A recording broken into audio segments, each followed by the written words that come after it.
Ah, the satisfaction of a clean home. You think your Dyson is doing all the work, right? Well, what if I told you your Dyson might be dirtier than the floor you're vacuuming? Look at all that dirt.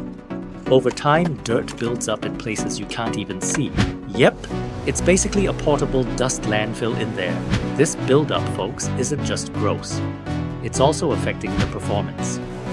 And the only way to really clean it? You gotta take everything apart. It's hiding where you can't reach it with a regular wipe down. And guess what? That lifetime filter?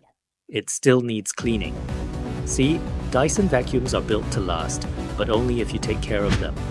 With proper care, your vacuum can serve you for years, maybe even decades. But that care? Well, it's up to you. And the only way to truly get rid of this hidden dirt? Taking your Dyson apart and deep cleaning every component. Disassembling every part to make sure every nook and cranny is sparkly clean. So, how do you keep it running smoothly? Here are some pro tips. 1. Clean the filter every month. Yes, every month. And no, it's not just for show, it actually makes a huge difference. Wash it under water, then rinse it well. But here's the key. Let it dry completely. Preferably under the sun for 2 to 3 days. 2.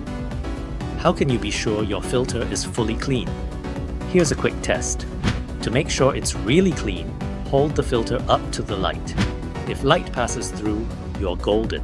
If not, it's clogged and making your motor overwork, overheat, and eventually die. So keep going, time to rinse again. Deep cleaning your Dyson isn't just satisfying, it's necessary. Show your vacuum some love, and it'll love you back for years. Want a pro to do it for you? We've got you covered. Book your Dyson deep cleaning with us today, and let's bring that suction power back. Visit our website or call us now